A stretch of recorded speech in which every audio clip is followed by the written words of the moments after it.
Hello viewers, this is Wolf here, and welcome to Wolf's Haven. Now I know I haven't uploaded a video in a while, but I am back, and I've got a lot of Monster Hunter stuff to show you guys here. So in this video here, we're actually going to be taking a look at the Capcom Figure Builder Plus Vol.19 set of figures, and you'll probably notice that this is actually a much older set of figures here. This one actually covers monsters from the early Monster Hunter Rise era. I actually have quite a few of these box sets, which kind of lead all the way up from the beginning of Rise all the way up into Monster Hunter Wilds. So in subsequent videos, we're actually going to be seeing the progression from this set here all the way up into whatever the new stuff comes out from Monster Hunter Wilds. But of course, in this video, we're going to be focusing on this, and when we take a look at the box here, there's quite a few monsters that can come included with this. So, of course, we're going to see Magnamalo here, Somnicanth, and then Mizutsune. Somnicanth is a pretty cool monster. I enjoyed fighting it from Rise.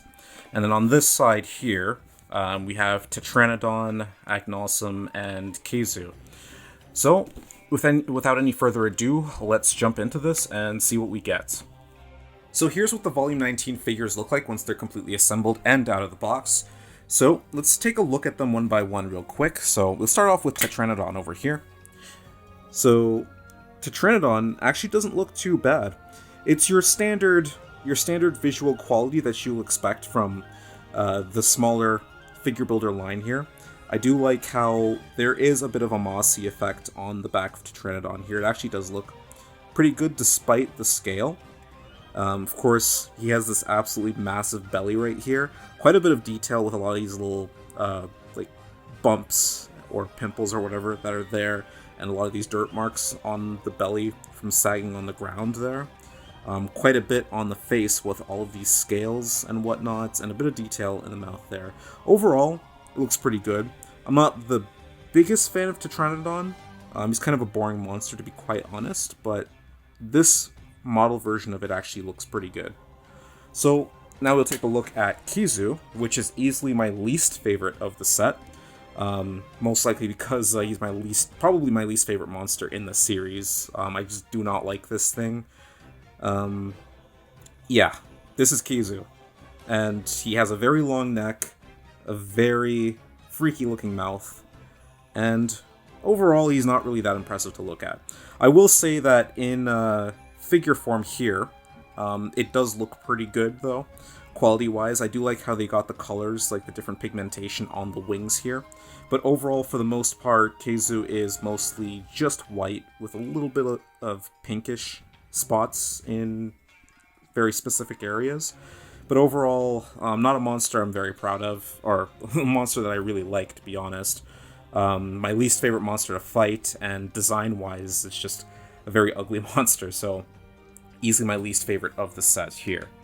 So we'll take a look at Agnosum now, and Agnosum, pretty colorful actually. We have a bit of like a sunset color, which I think is what they were going for the design of Agnosum here. I really love this effect that they have over Agnosum's head, with a lot of these reds and oranges, these little red spikes going down a lot of these ridges, as well as these black parts here, which look pretty good. Agnosum has a very long beak there with this little, almost like a crest, just in front of this part that kind of fans out at the back. The wings look pretty good too. We have these really long spikes on the ends. And again, it's just your typical fare from this scale. It does look pretty good for what it is. So, I do like this actually, and Agnosum I think is a pretty fun early monster to fight in Rise. So this one's pretty cool. This one gets a pass in my book.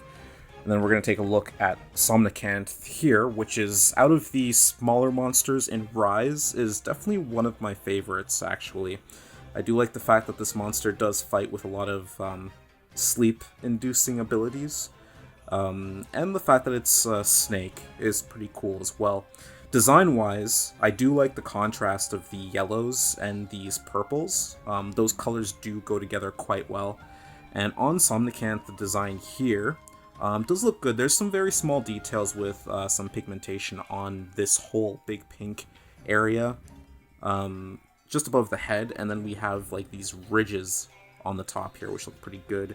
On Somnicanth's face here, A bit of detail on the eyes. Again, nothing too crazy detailed, because they don't really go too in-depth with these like they do with the creators' models, but again, like I said before, for what it is, it actually does look pretty good. We have a bit of pigmentation, some brown pigmentations down here on the underside, and yeah, I do like how we have these little purple spikes on the bottom, and then more of these fins. We have like an upward fin here, and then these ones that kind of stretch out on the sides.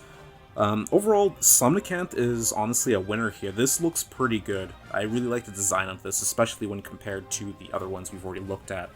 So now we just have these two here. So we have Magnamalo, which Magnamalo does look good here. Again, very similar color palette to Somnicanth, where we have a lot of these purples mixing with the yellows here. Looking pretty good. A very aggressive design with a lot of these bladed edges, these sharp edges all around the body. We have a lot of these ridges that go all the way down the back. And then this spear-like tail here, which looks pretty good. We have a bit of orange on the underside of the tail, which I do think looks pretty nice. Overall, Magnamalo does look pretty cool. I actually don't have the creator's model for Magnamalo, so I don't really know how well this compares to, but I can only imagine that the creator's model looks quite good in comparison. The only thing that I don't like about this specifically is that it's kind of hard to get Magnamalo's body posed completely on the base, because just the way that his legs are positioned, they're stretched out quite a bit, so this paw here is definitely going to be sticking off of the base a little bit. It's going to look a little bit weird, but I mean, it's not the worst thing. Overall, it's a pretty decent figure. And I do like the poses that they went with a lot of these statues here. Especially Somnicanth. Magnamalo's is pretty good. And the other one that I like as well is Mizitsune. So, Mizitsune is, of course, one of my favorite monsters in the series. And just looking at this miniature version of it, it does look really good. Like, it's very vibrant with a lot of these purples. There is a bit of a theme here. There's a lot of purple and yellow. So we have the purple fur, which there's quite a bit of it. There's kind of an abundance here right at the tip of the tail. And then, of course, we have a lot of these fins which go back. There's quite a bit of pigmentation here where we have these yellows and brown circles going down the ridges. But then you can see we have like the white scales which do transition into these beautiful pinks here. And yeah, these little frills on the back, these fins, I mean, on the back look really good, especially with the pigmentation, and just how many of these are. Like, the pattern of them together looks very good, actually. Again, not a whole lot of detail on the face itself. The eyes are very simplistic, just a very simple blue color in there. But overall, it does look pretty good, especially as a miniature figure. These fins on the head here, I do like how they have some of the yellow striping going through the back there. So that wasn't neglected at all, and we have more of that brown pigmentation on the front side of it. So yeah, this one looks pretty good. This is easily my favorite of the figures here. And last but not least, all of these come with an additional translucent figure of one of the monsters. So of course we have a purple Magnamalo here, and I have to say, they actually did a pretty good job with this one, because, like, typically speaking, a lot of these translucent statues, they actually come in multiple pieces. They fit each individual body part in each individual monster's packaging here, so that you have to assemble it. So the one thing I haven't liked about these in some of the previous sets is that oftentimes when you assemble these, the connecting points tend to not be the best. Like, sometimes like the legs or the wings might be incredibly loose and they could fall out very easily. Oftentimes they're very poorly designed, and honestly, I'm proud to say that they actually designed Magnamalo in a pretty smart way.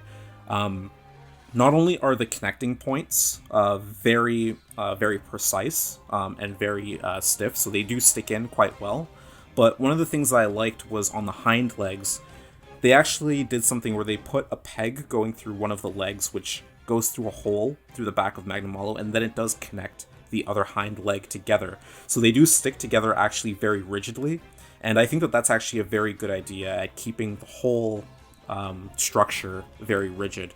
And that actually is a plus in my book when it comes to this, because like, yeah, I think that just design wise, this actually beats a lot of the older I guess translucent statues from some of the previous figure builder sets.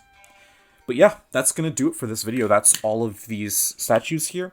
I think if I were to pick my favorite, it would easily be Mizutsune. Least favorite would definitely be Keizu. So I hope you guys enjoyed the video. There's definitely going to be more Monster Hunter content coming in the future, so I hope you guys stay tuned for all of that. But until then, I hope you guys have a good day or good night, depending on where you are, and I will see you all later.